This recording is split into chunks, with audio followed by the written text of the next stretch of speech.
Marcus Rashford dinilai unik bersama Bruno Fernandes. Erik ten Hag kuncinya. Bursa transfer, Barcelona cuci gudang pemainnya. Liverpool mulai main mata. Sadio Mane tak sesuai harapan. Bayern Munchen mulai kehabisan kesabaran.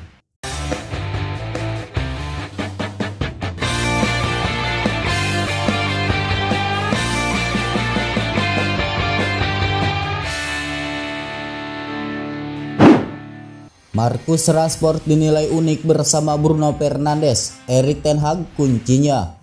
Mantan pemain Manchester United, Robin van Persie, melihat sesuatu yang berbeda dari penampilan Marcus Rashford bersama Bruno Fernandes. Marcus Rashford menjalani musim 2022-2023 dengan sangat ciamik. Ia menjadi andalan pelatih Manchester United, Erik ten Hag, dalam urusan mencetak gol. Pemain berkebangsaan Inggris itu tercatat sudah mengoleksi 27 gol dari 42 penampilan di semua kompetisi. Rashford mengantarkan setan merah bertengger di urutan ketiga klasemen Liga Inggris. Pemain berusia 25 tahun itu juga berhasil membawa Manchester United menghapus puasa gelar dengan menjadi kampiun Piala Liga Inggris musim ini. Penampilan gemilang Rashford menjadi sorotan Robin van Persie. Dia menilai sang bomber tengah dalam momen terbaik sepanjang karirnya di Manchester United. Anda dapat melihat dia mungkin tengah dalam fase terbaik sepanjang hidupnya, kata Robin van Persie dikutip dari Gol. Dia terlihat sangat bugar dan sangat fokus. Dia tengah berada dalam suatu misi sekarang, tutur dia. Mantan penyerang timnas Belanda itu menyebut Marcus Rashford menerjang kekuatan masa mudanya. Semua orang tahu ia sejak usia dini, ucap van Persie.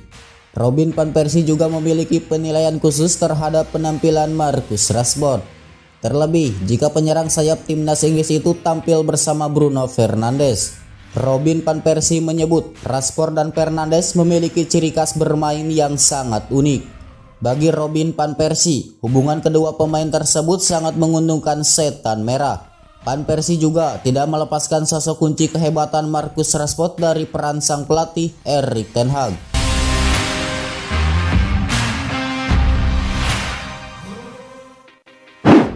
Bursa transfer, Barcelona cuci gudang pemainnya. Liverpool mulai main mata. Klub Liga Spanyol La Liga, Barcelona akan menjual segelondong pemainnya demi mengatasi masalah keuangan.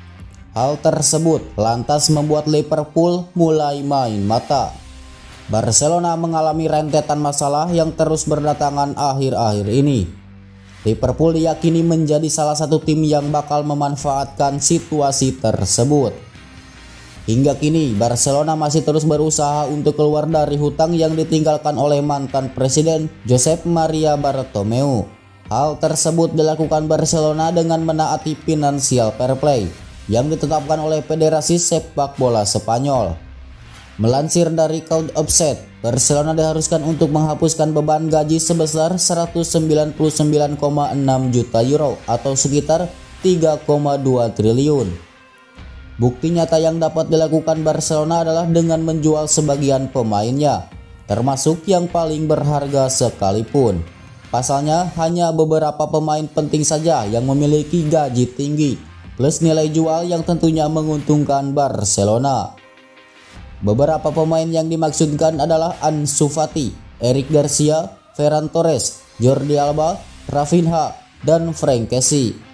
Keadaan itu lantas membuat beberapa klub top Eropa akan berusaha untuk memanfaatkan masalah Barcelona, salah satunya Liverpool.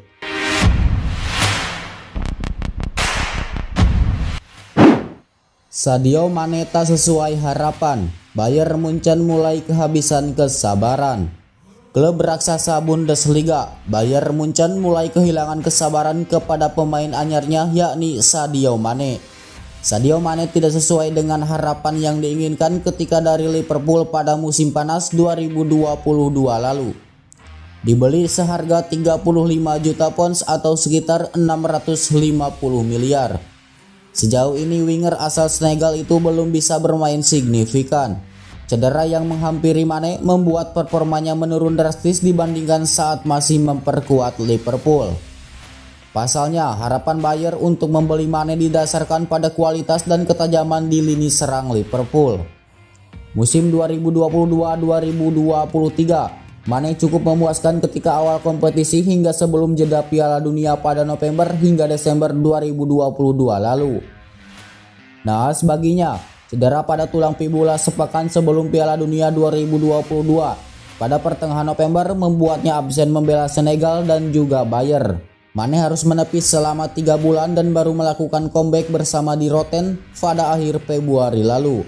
Sebelum cedera, Mane sering diturunkan sebagai starter dan bermain hingga waktu penuh. Namun selepas pulih dari cedera, dirinya malah kerap bermain di bangku cadangan di Bayer. Dilansir dari Daily Mail, Bayer dikabarkan mulai tak senang dengan apa yang ditunjukkan Mane baik saat latihan maupun bertanding. Para staf pelatih menilai Mane sering kali kalah dalam duel 1 lawan 1 dan juga sulit menguasai bola dengan waktu lama. Akan tetapi, faktor perbedaan taktik pelatih juga dianggap sebagai alasan mengapa kontribusinya cenderung menurun. Ketika di Liverpool, Mane mengisi posisi sayap dan bekerja sama dengan fullback Liverpool. Sementara di Bayer, pemain berusia 30 tahun ini lebih sering dipasang di posisi tengah. Hal ini dikarenakan peran Alphonso Davies sebagai fullback kiri lebih aktif dari segi ofensif. Kecepatan dan kemampuan Davies membuat Mane lebih sering menjadi pengecoh bagi pertahanan lawan. Gol terakhir yang diciptakan Mane sudah cukup lama, yakni pada bulan Oktober 2022 lalu.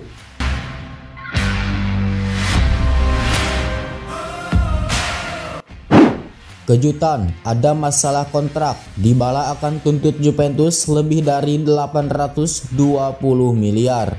Striker AS Roma Paulo Dybala akan tuntut raksasa Liga Italia Serie A Juventus lebih dari 821,3 miliar karena ada masalah pada kontraknya. Musim 2022-2023 ini jelas bukan musim yang baik bagi raksasa Liga Italia Juventus, yang mana Bianconeri diterpa banyak masalah. Sebelumnya, si Nyonya tua sudah diterpa musibah pelanggaran catatan keuangan yang membuat jajaran petinggi mundur secara serentak. Pada akhirnya, Juventus dihukum pengurangan 15 poin buntut kejadian Puspalenza yang membuat pasukan Massimiliano Allegri menjadi kian tertatih-tatih. Dusan Vlahovic CS sebelumnya menjadi penghuni zona 4 besar sebelum dikurangi 15 poin. Setelah putusan itu ditetapkan, Bianconeri terlempar ke papan tengah. Meskipun demikian, Bianconeri berhasil merangkak naik lagi secara perlahan dengan menghuni peringkat ke-7 di Liga Italia. Namun masalah tampaknya masih mengintai Juventus setelah bomber AS Roma Paulo Dybala akan menuntut Juventus lebih dari 821,3 miliar karena masalah kontrak.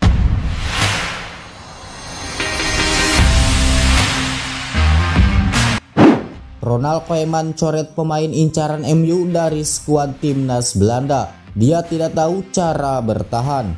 Ronald Koeman memberikan penilaian pedas terhadap kemampuan bertahan Jeremy Frimpong saat menjelaskan pencoretan sang pemain dari skuad Belanda untuk kualifikasi Euro 2024 mendatang. De Oranje akan menghadapi timnas Prancis pada leg perdana grup B kualifikasi Euro 2024. Pertarungan kedua tim akan berlangsung di Stade de France pada Sabtu 25 Maret 2023 dini hari waktu Indonesia Barat.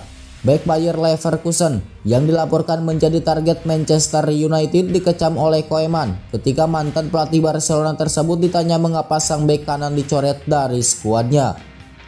Pelatih berusia 60 tahun itu mengklaim bahwa ia memiliki keraguan akan kemampuan Frimpong dalam bertahan.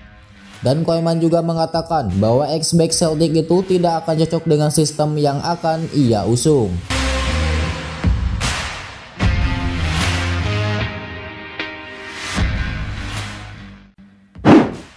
AC Milan ingin bangun stadion baru dan tinggalkan San Siro. Bagaimana nasib Inter Milan? Raksasa Liga Italia, AC Milan ingin membangun stadion baru dan meninggalkan San Siro. Bagaimana dengan nasib Inter Milan? Perencanaan AC Milan yang ingin membangun stadion baru hingga kini masih sekadar keinginan. Harapan untuk memiliki stadion sendiri pun sejatinya sudah digagas agar bisa memiliki eksklusivitas. Lalu bagaimana dengan Inter Milan yang juga mendiami San Siro ketika berlaga di ajang kompetitif? Dilansir dari Football Italia, rencana Milan untuk membangun stadion baru tersebut belum dibicarakan dengan pihak Inter. Menurut wali kota Milan, Giuseppe Sala, keinginan Rossoneri untuk membuat markas anyar masih dalam tahap pembicaraan. Pemilik Milan, Red Bear Capital Partner, yang diwakili oleh Gary Cardinal selaku founder dan managing partner, akan melakukan pertemuan dengan sang wali kota dalam waktu dekat. Rencananya, stadion baru itu akan dibangun di kawasan bernama La Maura, yang terletak tak jauh dari San Siro. Hal ini sudah dikonfirmasi oleh Sala yang mengatakan bahwa pihaknya menerima dengan baik usulan tersebut. Pada awalnya, Milan dan Inter berencana untuk membangun stadion baru yang digunakan secara bersama. Hal ini bertujuan untuk efisiensi anggaran dan fungsionalitasnya tidak bertabrakan karena berbeda kepentingan. Rencananya, tempat baru tersebut akan diberi nama katedral dan tanpa dibeda-bedakan penyebutannya. Pada bulan Februari lalu, pihak Milan dan Inter membuka debat publik untuk mengetahui pendapat penduduk sekitar terkait pembangunan stadion baru.